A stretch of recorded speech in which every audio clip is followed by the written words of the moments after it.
Hello, guys. I am back with another live. It is Tea Talk Tuesday Takeover. So I'm doing a live at 7 p.m. and 8 p.m. This is my 99th. Oh, I can't believe I'm saying this. 99th Instagram live interview. So next week I'm hitting 100. Hitting 100 next week. I cannot wait. I think we're going to do like a little celebration for 100. Like I need balloons. I need people to shout out. I need all that. I need all that next week. But I have Andrew joining me today. Author, philanthropist. I hope we'll talk all about it. But he is joining us now.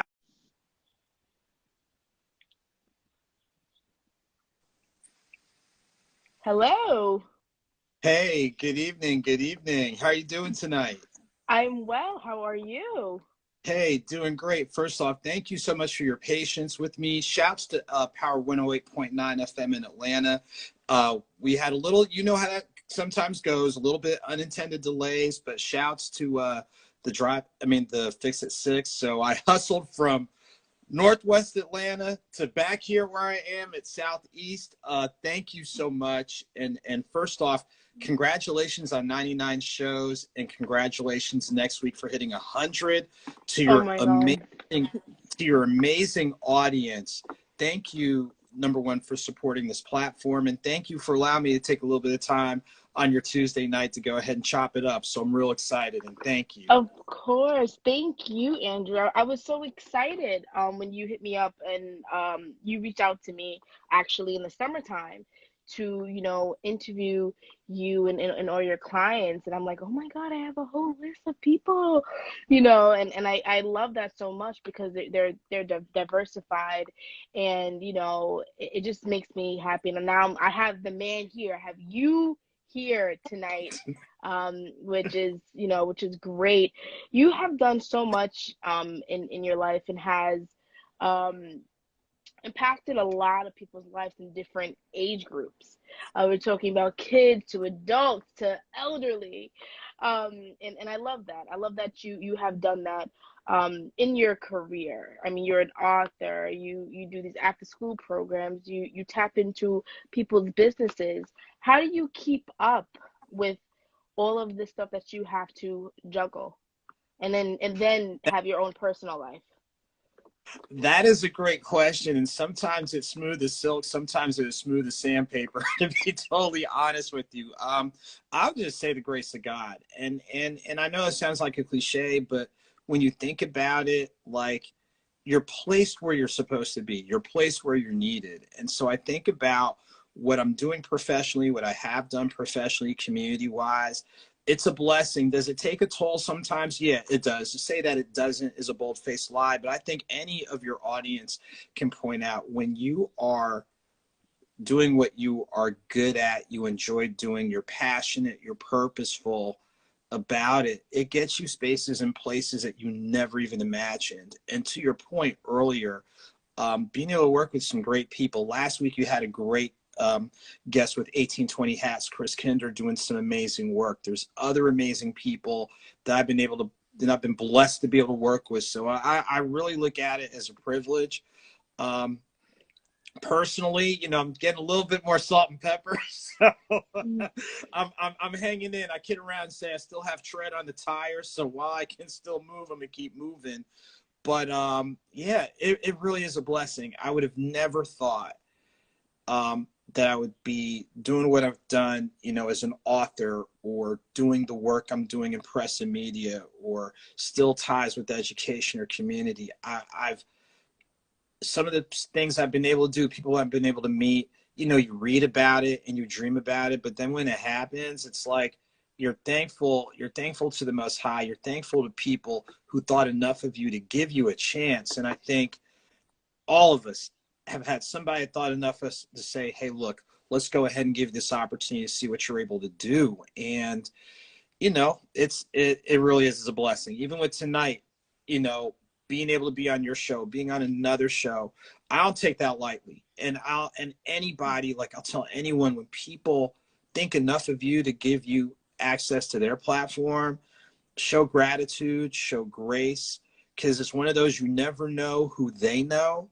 and you also don't know who's watching and paying attention to how you are handling quote success or how you're handling, adversity. So I really am just thankful and grateful, seriously. Yes, me too. I'm grateful to have, you come on my show today and to discuss and motivate others on what you have done in your career thus far. And you pour into other people's lives. That's one of your, jobs, besides, you published 3 books. So it was a journey for you to in your career, which is definitely amazing.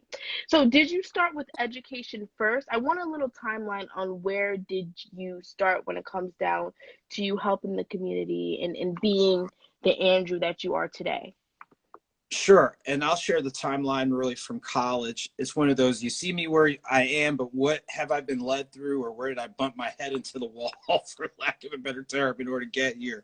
So for me, after attending Wake Forest University for my undergraduate studies, my first job was actually in Athens, Clarke County, where I was actually doing work with the Athens Clarke County juvenile court system. So there was an intervention program that they had for first-time juvenile offenders, and as long as it was a misdemeanor, like shoplifting or you knocked over somebody's mailbox, instead of going to YDC, which is Youth Detention Center, which is basically like, I hate to say, it's prison for young people, literally, like the barbed wire and all that type of stuff. Instead of going there, if it was their first offense and a misdemeanor, they had to go through a weekly program, an 8-week program. They had to show up every week on time. They had to complete all the benchmarks, pass them, and if they pass them, they get that first offense waived. After doing that for a couple of years, I relocated to Metro Atlanta. Professionally, I actually used to work in auto claims. I know, claims investigator. So, I mean, I can still answer some general questions, but obviously the laws have changed since then. But even through the company that I worked with, we still did community outreach, like a Big Brothers, Big Sisters, things of that nature. From there, I pivoted into education. So I previously taught in Gwinnett County Public Schools, based in Metro Atlanta. It's actually the state of Georgia's largest school system. So I taught English, social studies, ironically, a little bit of journalism. I'm going to go figure. I'm doing stuff in press and media. And that was a great experience, getting back to the roots. And then after being in education, I did grant writing for a nonprofit that me and a few friends founded, the LEAD Foundation, where we did male mentoring programs, co-ed leadership development programs, college tours as far north as Washington, D.C., as far west as Baton Rouge, Louisiana, definitely visiting a great blend of HBCUs, as well as a few PWIs. A number of our former students are proud alums of HBCUs, including but not limited to Albany State University, Fort Valley, FAMU, North Carolina A&T, Howard. We've had students that have attended Duke University, Wake Forest University, things along Wow. those lines. It's a blessing right there. And then from there, it just kind of evolved where I was doing tutoring on the side, and now it's evolved to where I do virtual tutoring, still face-to-face with a couple of people. And then with some of the high schools in the area, I handle their ACT and SAT prep, and as well as with Upward Bound at the University of Tennessee, Chattanooga, I've done workshops there. Then, like I said, I previously taught journalism, and I would do, once again, bits and pieces. Now you're like, hey, you're onto something. So under the press and media end, I'm blessed to have a show with one of the Atlanta media groups here, Status Network, every second and fourth Wednesday at 7 p.m. Eastern Standard Time, the Conversation Corner. I've been Yes, blessed the to have great guests. conversation corner. Yes. Amazing guest. Yeah, I've seen that. I tell you what, to have guests from, say, entertainment business community and more, but to have guests such as, but not limited to, Raindrop Lopez, who's a sister of the late Lisa Left Eye Lopez, to, on the other end of the spectrum, a young man by the name of Ariane Solomon, who I actually tutored, who's a junior at Howard University.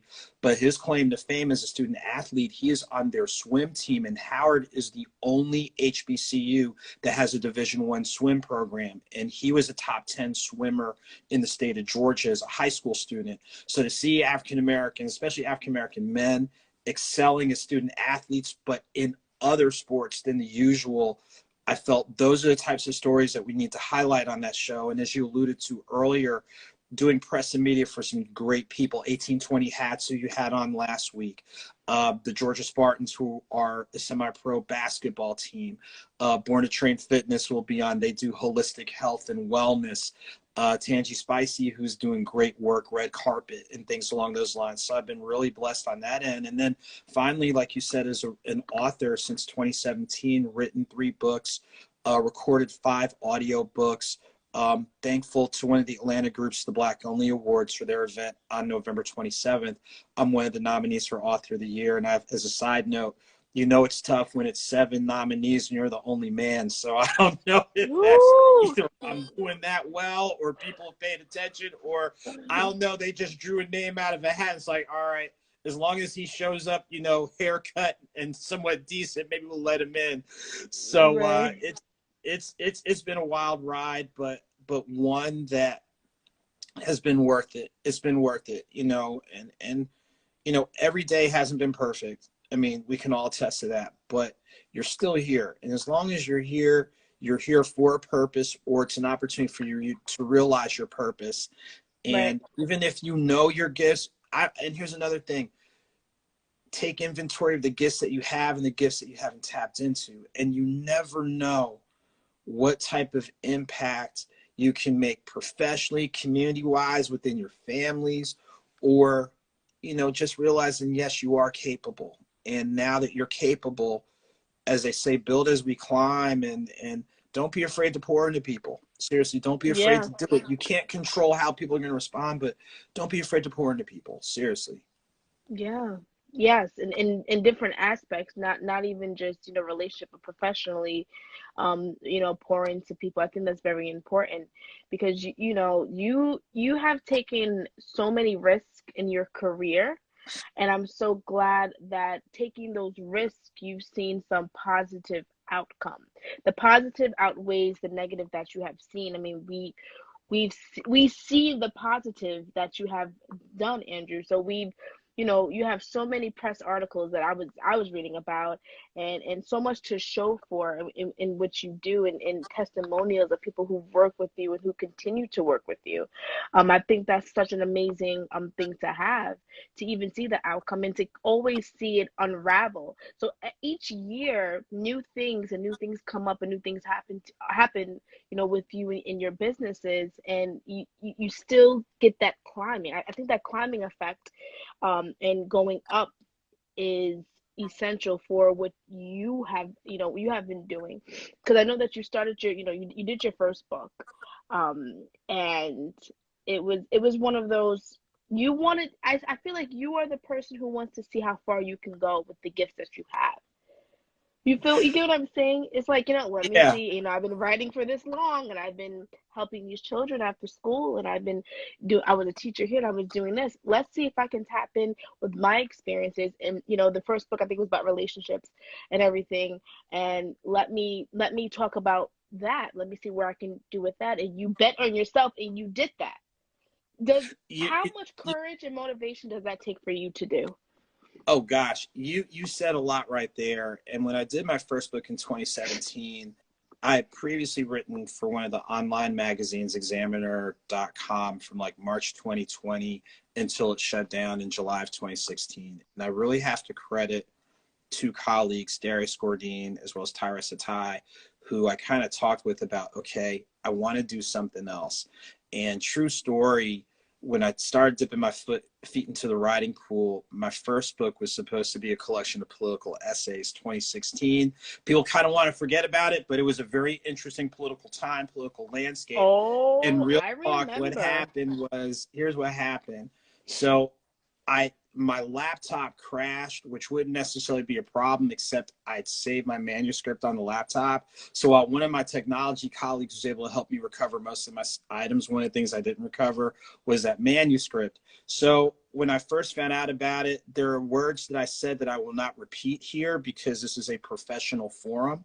But after about like 10, 15 minutes, it kind of dawned on me, maybe that wasn't supposed to be my first book. So the first book that I did, which I have right here, Deeper Than Your Deepest Sleep, Thoughts on Love with Joseph Norton, it's really honestly, the title is actually based on what happened in 2014, where I was blessed to be able to go to the memorial service for Dr. Maya Angelou. Some people might not recall, but she was on faculty at Wake Forest University for about 30 plus years. And so I Mm. was actually able to attend that event where First Lady Obama spoke, former President Clinton, the late Cicely Tyson, Oprah Mm. Winfrey. But my invite came in the name of Joseph. So at first I thought it was like a bad joke, or like my parents had some secret that they didn't tell us growing up, and came to find out actually have a distant relative by the name of Joseph. So the book is based on our conversation, looking at the actional love through the lens of family, community, people in your life, people no longer in your life.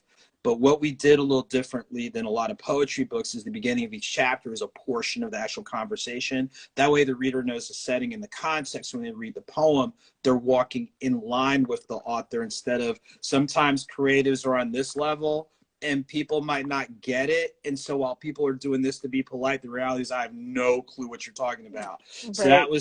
that was my first book. And to your You were, point, yeah, I like that. You're kind of giving us, like, in a director standpoint, in a film standpoint, you're giving us that establishing shot.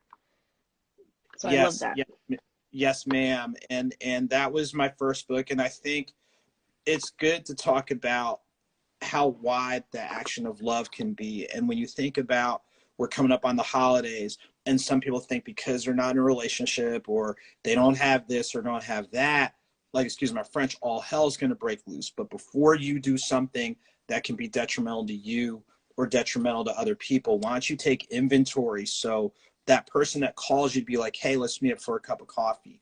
Or when you do volunteer, those little kids are excited to see you. Those are still actions of care, compassion, concern. And so while you might not feel love in one level, it doesn't mean you're getting denied on others. So that was really one of those, I guess, eye openers, a little bit of a cathartic release. But I think something that I'm glad that I did, and something that people can kind of go to. And like I said, before they do something that is totally unnecessary, and then when the smoke clears, it's like, what was I doing? Maybe they can pause and pump their brakes and really take inventory. Wow, and I love how you explain that. You give us that visual when it comes down to, your first book. And it was something, was you writing for quite some time, or you wrote that in 2014-ish? It really, I had some of the bits and pieces, but then, as a lot of people say, when life happens and life doesn't go your way, you can get motivated and encouraged. And I think, like I said before, one of the chapters does talk about breakups. I mean, that's just part of what Yeah, happens. because That's yeah, part of it's life. about, yeah. But I think it's good to talk about it from the standpoint, it's okay to articulate what you were thinking at the time. But even bigger is, now that I'm expressing how I'm feeling, what do I need to do to constructively pivot? And even better is looking at whatever happened adversely before, limit it to that person or that situation. Don't say, because I had this negative experience with one audience, that the majority of that audience is like that, or all that audience is like that. You have to look at things for, this is what happened at this point in time, but it does mean it's going to be indicative of what's on the horizon. But I think it's good to go ahead and talk and let that out. So like they say, just like when you go on vacation, you don't bring everything with you, you bring what you need. It's the same principle. Mm. You can talk and speak to what happened and talk about what you have learned from this, but you can't bring all that stuff with you, because then you might really compromise a productive family relationship or a productive community relationship, or that person who really wants to be that business support or whatever, because you're still harboring too much. So it's really like a Mm. checkpoint to see how far you've come and what you still need to do. Yeah, and I think that's very important to be self-aware of those type of elements when it comes down to, your life with relationships and breakups, because we're gonna all experience a breakup, whether like relationships, business, people, family, we're gonna always experience that. But we are so scared to experience that. But I'm realizing that is a part of life. Um, and you just have to be strong enough to kind of reel yourself out of it. Like you said, you gave really good a good pointer. Um, when you said like you have to realize it, you know, before, and you don't want to take all of that into your next, or take all of that into your next life and next. Those are learning curves and learning steps. Because I've been saying, or I've been coming up with this theory that life is about relationships. That's it. Like, just in bold. Um, because when we're first born, we have a relationship with our mother and father first, or sometimes mother or just father. It's still built on a relationship. And we have to learn how to maneuver these relationships for our entire lives. Nobody is just lonely and just sad and never had a relationship. So I think, but then these elements of relationship, then we have love, we have hate, we have all of these other feelings that we have to kind of like not deal with. I don't want to say deal with, because we don't have to deal with things we don't want to deal with. But that we have to just feel. And emotions are real, and relationships are real. So I just think that life, and the whole life, is just build up relationships, because that's what Yeah. really affects the humans. Relationships, we see it all over the place. Business relationships, friend relationships, romantic relationships. We see it all over. In relation, and you want to be funny, relationship with your freaking animal or cat or something. Like, gonna there's always gonna be a relationship. So I just think that it's important that you highlighted that. And I'm learning that. I'm still learning as I get older about people and relationships, and how to take certain things, or how to kind of, you know, what is the best way to say this? I'm just learning how to, like, self-love, and like Hmm. boundaries, and like stuff like that. They don't teach you this. They don't teach you any of this. So you have to really learn. And I mean, I be watching all the YouTube videos, I be reading all the books. I'm that person now. Well, I'll tell you what, we're all learning. Look, regardless of when we started or whatnot, you're learning something new every day. And, you know, you can't just stop here. There's more. There's always, like you said, different connections you're able to build, like you said, family wise, business wise, community, and otherwise. You can't stop learning. Can't stop learning, can't stop growing. No, ever. And that's why I think that, you have been evolving all these years, because you have learned character traits about yourself when it comes down to different people, or different entities and businesses and government. It's like you've kind of seen it all in the lifetime that you've, had now, when it comes down to those hierarchies, and those people in your life. And I think that's amazing.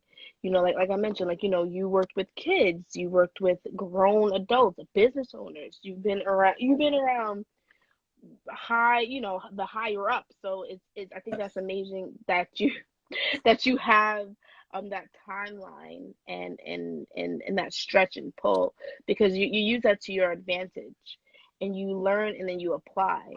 And that's how you came out with your second book. Tell me more Yes. about that. Yeah, so my second book, Nine Stories of Faith, I definitely went on a different direction. And I looked at it through the lens of all of us are dealing with something, but some people deal with something each and every day. So the people I was able to interview opened up about what their biggest daily challenge is. Some opened up about living with a physical health issue like multiple sclerosis, mental health issue like bipolar disorder, where a person before they were probably diagnosed tried to kill themselves multiple times. Death in the family. One testimonial is one of a family member about being incarcerated on a murder case.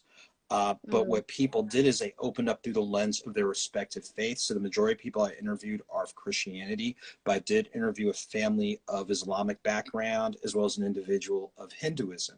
And so not only they talk about the lens of their faith, but best practices that they use in health and wellness, how they incorporate their support network, and how they really just change their way of thinking.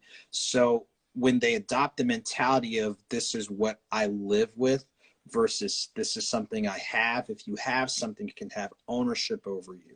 So it's not mm, only just those stories of motivation and encouragement, but far too often, a lot of times the faith community doesn't always have the greatest dialogue.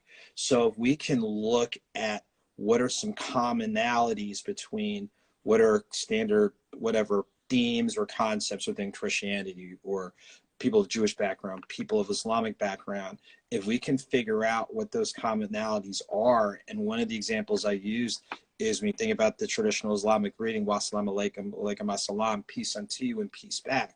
Well, people who go to church, when they're talking about pass the peace, you're doing the same thing, peace unto you and peace back. So if you do a better job of having those conversations, maybe there can be better relationships within the faith community. But on top of that, when we think about the call of the day, different social issues, civil rights issues, things along those lines, now you have a broader coalition that can amplify and have a stronger voice and maybe have stronger actions and a stronger impact. So I'm grateful to the individuals that opened up, that were willing to share.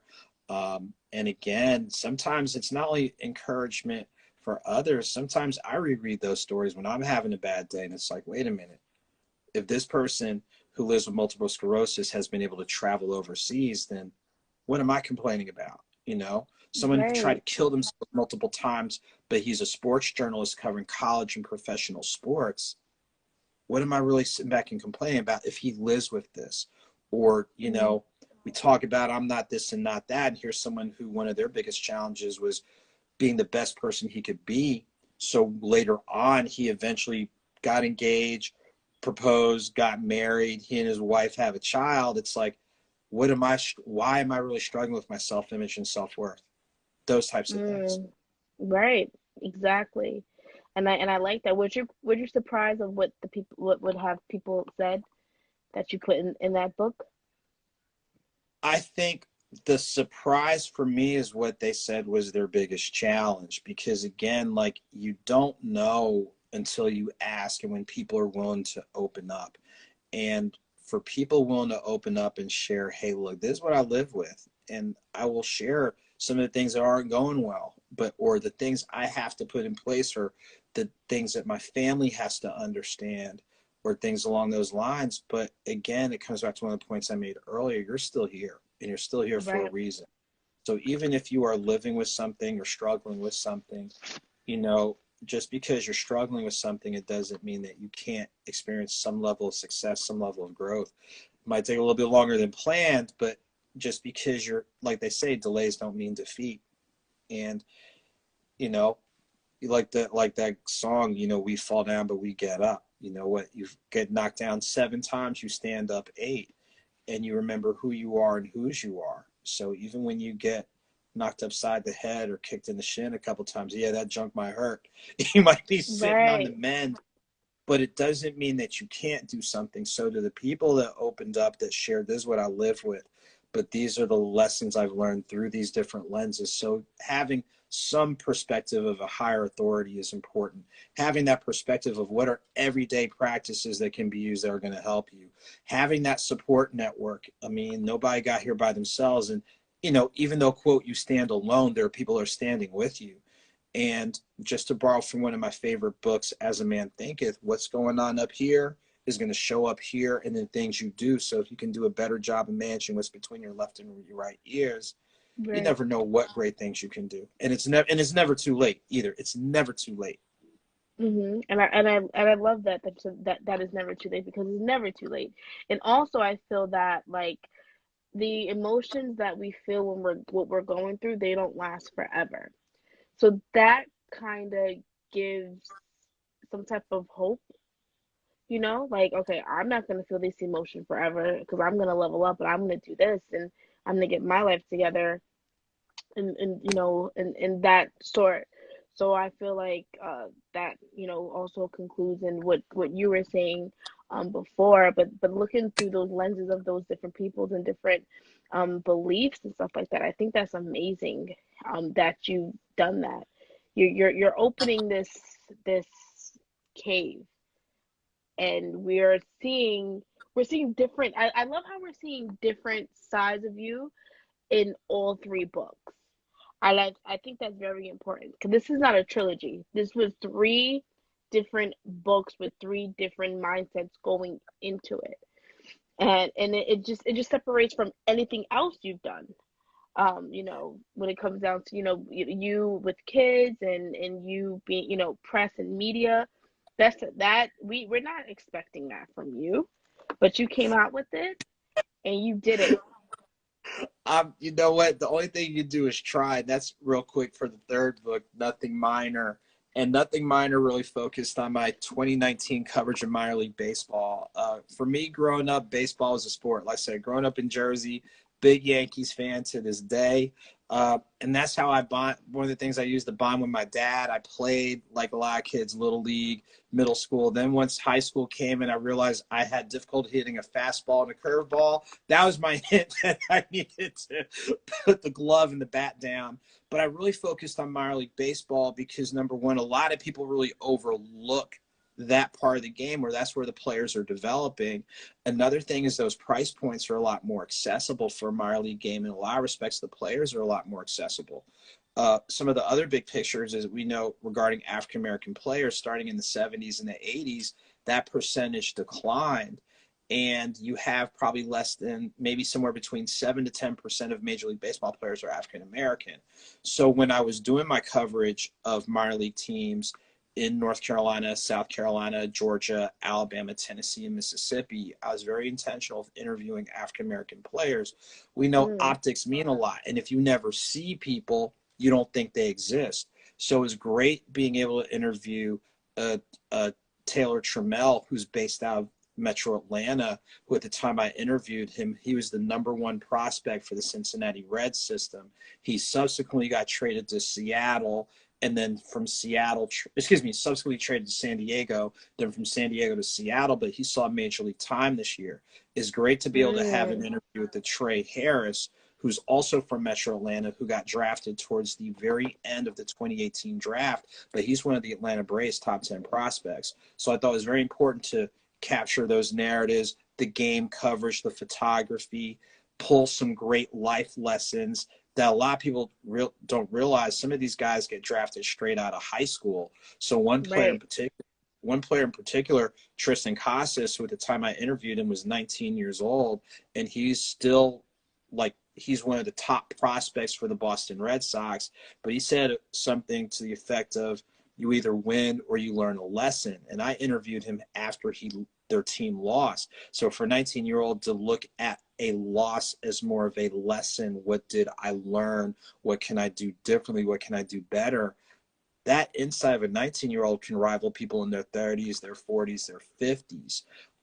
Another player, Travis Demerit, who was with the Braves system at the time, he subsequently got traded to the Detroit Tigers system, saw major league action in 2019 and 2020. The Braves system reacquired him, so he's back at AAA, which is just a level below the major leagues.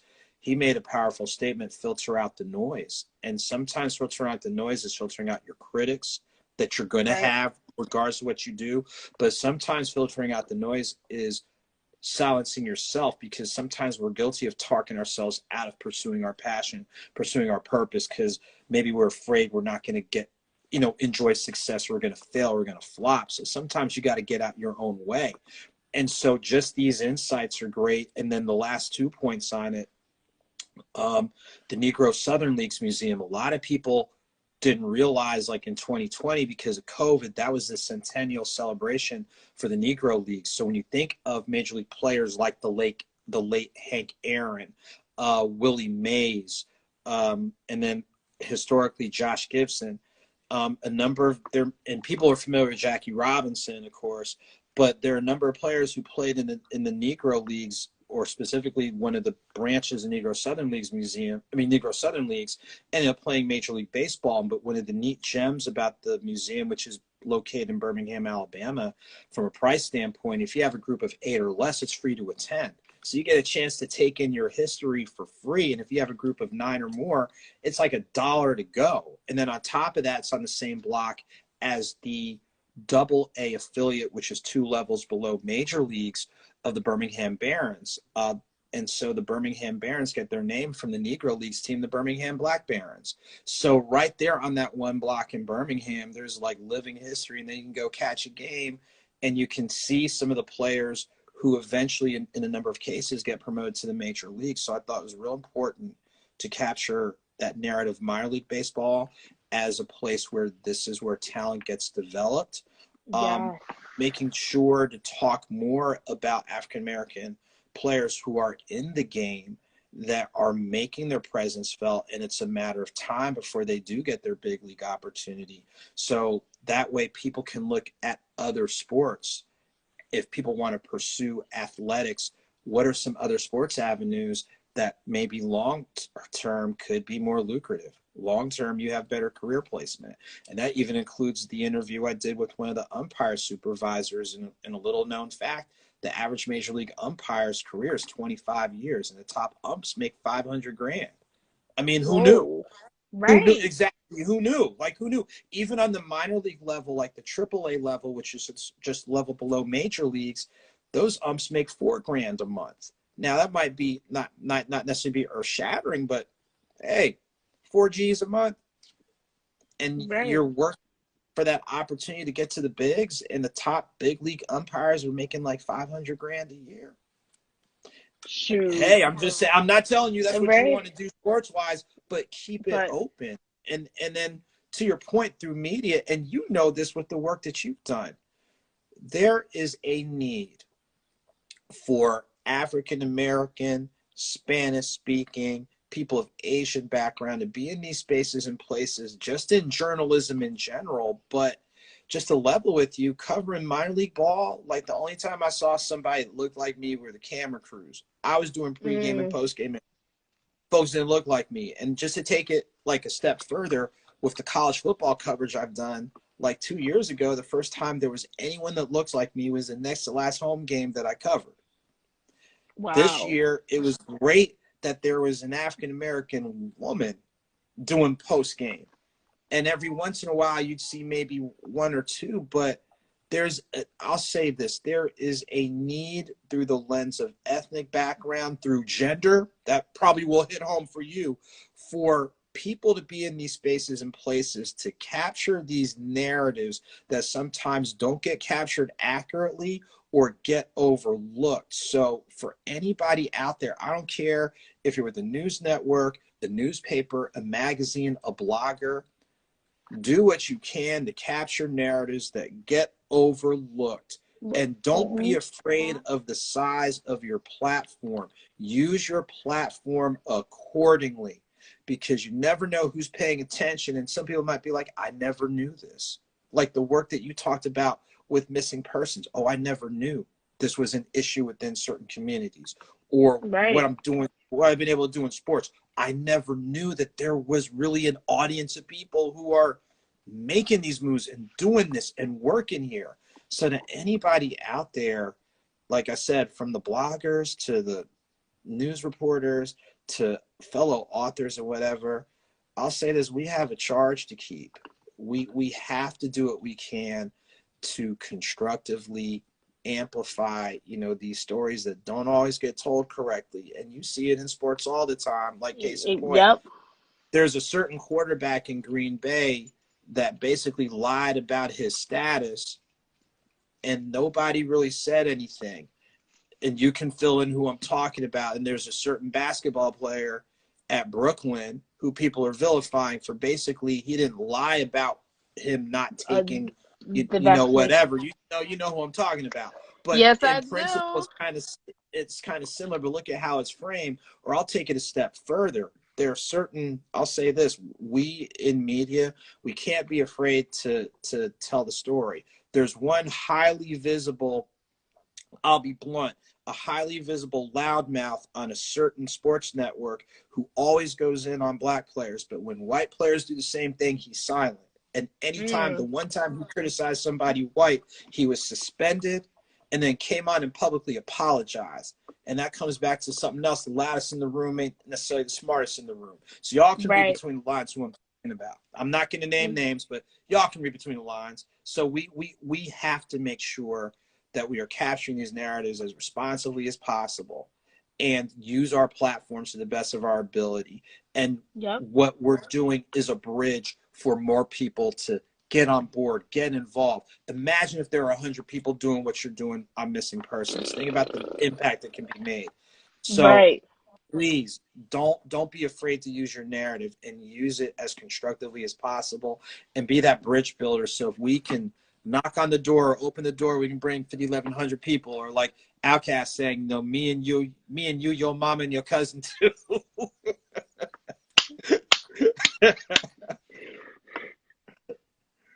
Yeah, wow. I love that. I love that sports aspect in the third book, because you just told me about 20 minutes ago that you learn something new every day, and I just learned something from you today. So that's definitely amazing that you can give those gems to people like me that that want to, learn more about anything. And I did not know about, like, wow, that is great information, Andrew. I love that there. So so three books. Do you want to work on a fourth book? I'm gradually getting back to working on book 4. It'll be a follow-up based on one of the books that I've done. You kind of want to give a little bit of distance between. So I think it's one of those, I want to make sure that you might not be able to do a perfect job, but you want to do it right. And I'm just Yes. trying to make sure I continue to learn from what I've done before, be able to incorporate some, different things that are going to help me grow and help me be even more effective and cast a wider net. So I'll just go ahead and put it out in the universe. My goal will be by spring of next year to have the, book number 4 out. That will be the goal. That will be the goal. So I'll ask for everybody's prayers, well wishes, encouragement. Shoot me a DM, be like, now you said, so please do. That will help me to make sure that I do what I'm supposed to do. So thank you all. Right. I'm so glad that you have, that, coming up in spring. What else can we expect from you next year? Next year, I'll continue to build on the audiobook series. I've been able to do the author's Ooh, mixtape. And that is a freestyle collection of music and spoken words. So I want to give shouts to my production team at Third Level Entertainment, my distribution team, Canis Major Digital. What we do is we just do a 2-hour studio session, and we really just make up the topics as we go along. So like what happened is the very first edition was basically 7 tracks, and the production team, Third Level Entertainment, the owner's daughters wrote down 20 topics on slips of paper. We randomly pulled. I had to come up with an outline within 5 minutes. They had to figure out if they wanted to do an instrumental track with it, and we recorded it. And that's how we pretty much did the first one.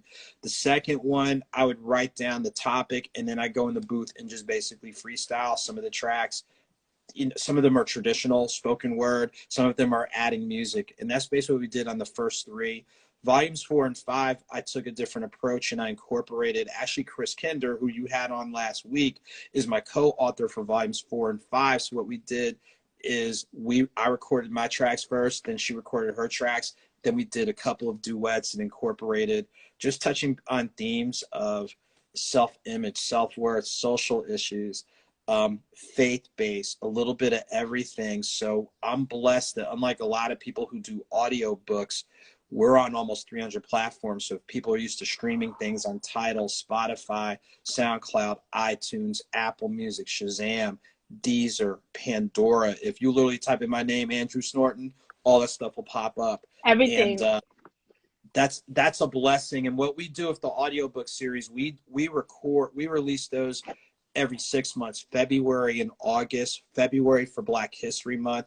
and Love it. August, and that's my birth month. So every 6 months we're doing that. So we'll be back in the lab probably late January and drop the next one for February. So I'm really excited.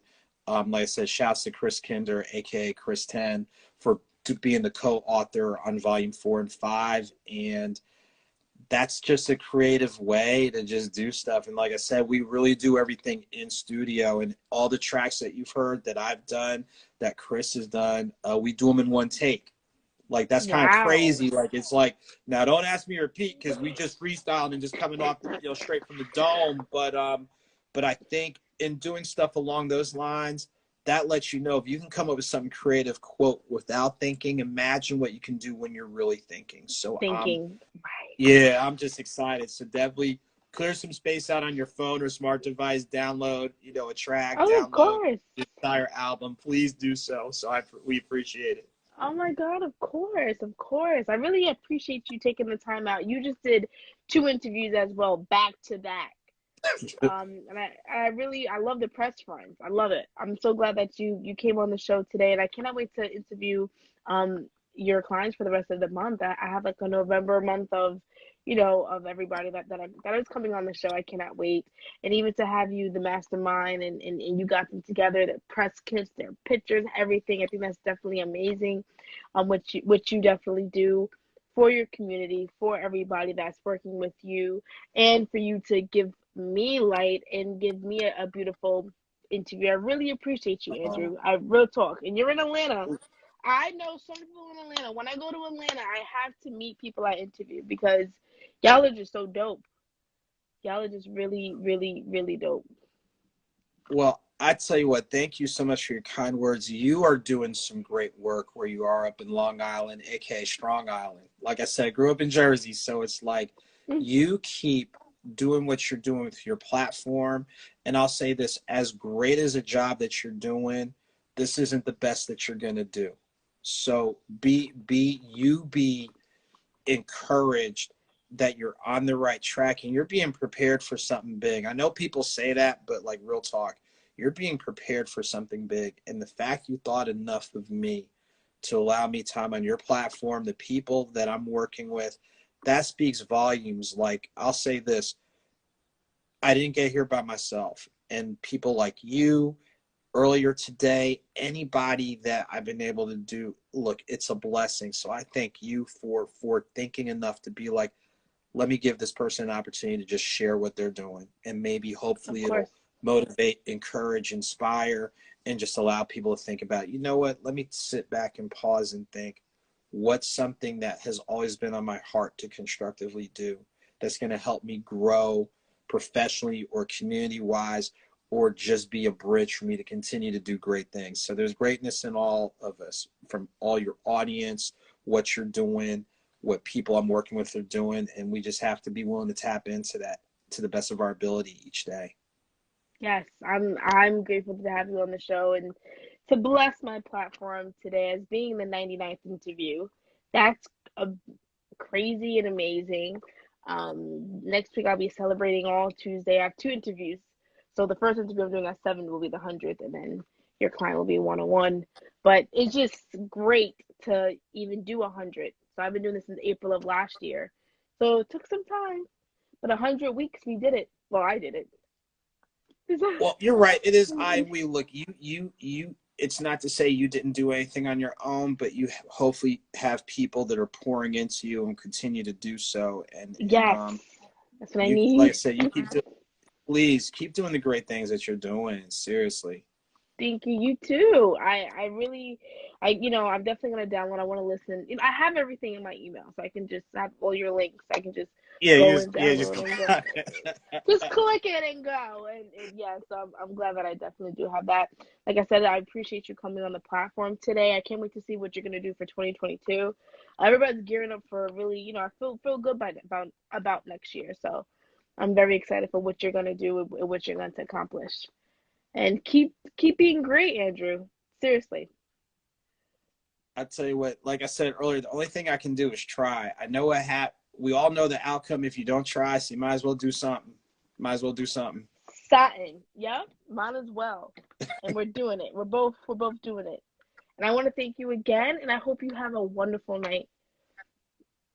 Thank you so much. And with the holidays around the corner, you have a good upcoming holiday season. To your audience, you all have a great upcoming holiday season. And please continue to support this platform. You see what she's doing, and as great as she is, she's just going to be greater. So please continue to support this platform.